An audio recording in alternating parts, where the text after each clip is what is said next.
All right, party people. Uh, this is part two of coercion.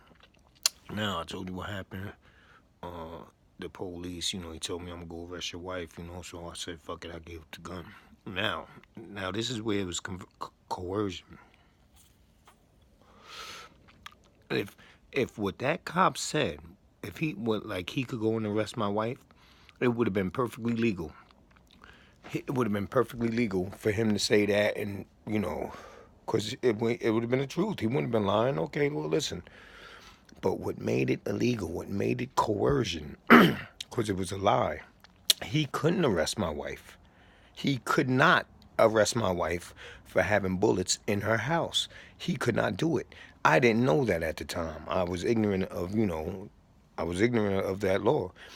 But, all I knew is I'm not going to allow these niggas to arrest my wife. So, so that's what made it coercion. If that was true, there wouldn't have been no problem. Now, this is how I know this. Like I said, I never mentioned it to no one. I just took it on the chin, you know. And and to keep it funky, I wasn't scared of 3.5 year jail sentence. I was like, yeah, I could do that. I could see, yes, I could wrap my teeth around that. So, and let me tell you something. If this didn't go down, there ain't no way in the world I'd have got that deal. That's what they give to people who ain't never had a felony, and get caught with a gun in New York State. You understand? I mean, they got motherfucking, you know, you get caught with a illegal weapon in New York State, you getting minimum 3.5 years, and that was my cop out. You understand? This is my third violent felony conviction. I had, you know, by all rights, my offer should have been 8 years. That should have been the offer. And not only that, because I was comfortable with that. My lawyer knew this too. I'm gonna tell you how she knew everything. She did all this. She knew everything from the gate. And that's what I mean. Like, well, I'll get into that. But so when I was going to get sentenced on the gun case, the motherfuckers dropped a burglary too, which is a violent felony. It's a class C violent felony. Serious. The gun case was a class C violent. So I could have got 8 on that. My third state violent. And advanced another 5,000 later with 15 grand altogether. I had a cop out to 4 years.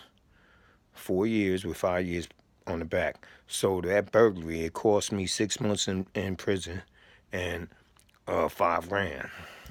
But anyway, like I'm saying, is now how I figured this out. Because, I'm still in the dark about a lot of this shit.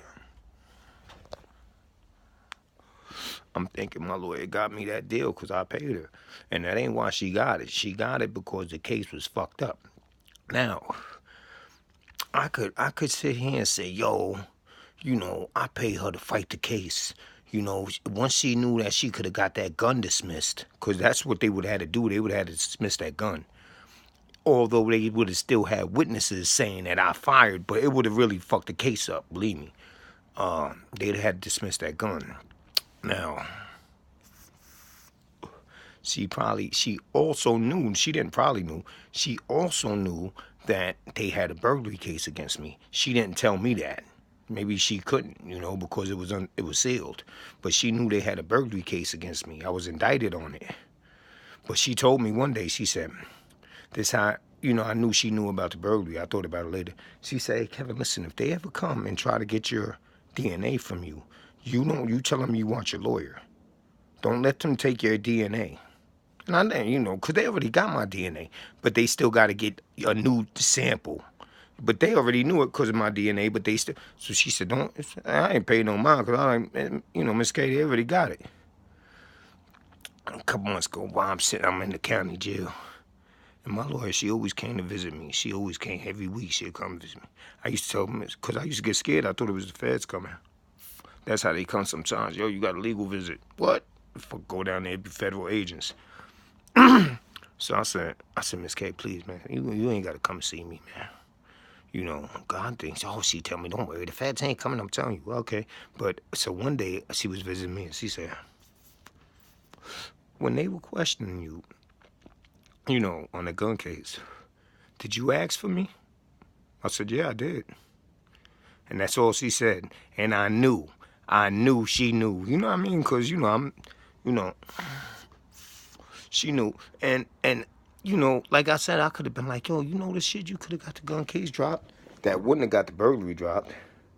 And if you make noise with them people, like if you fight them, you better have all your shit right. Because you beat them on one thing, and then they rock you. O.J. Simpson. Well, there was one video when I said, well, I don't know how he beat that. You know, because I know exactly how he beat it. He kept his fucking mouth shut. He didn't say fucking nothing. He didn't say boo. That's how he fucking beat it. That's how O.J. Simpson beat that case, because he never said nothing. He said, no, I ain't got nothing to say. Talk to my lawyer. And then he had them motherfuckers march up in there, boy. He didn't get away with the second case, because there was other motherfuckers who apparently didn't, you know, whatever the case is. Remember, the only one that could tell on you is you. If it's, you know, like, you know, no, I haven't said that. Anyone could tell on you if they know what you're doing. But as far as you, if you do something and don't no one else know, shit.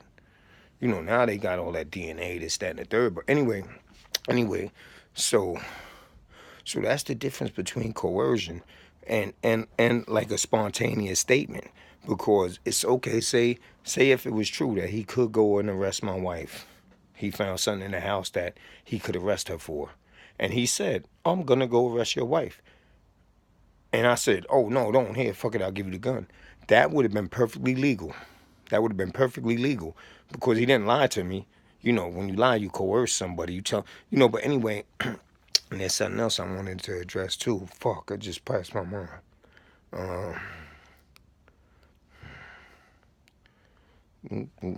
Okay, so, oh, okay.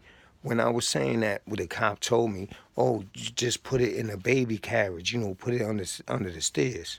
Now, what happens is, like, say if they do get evidence illegally, like they would have voted, you know, that would have went to court, and the judges would have said, yo, you couldn't have did that to get that gun.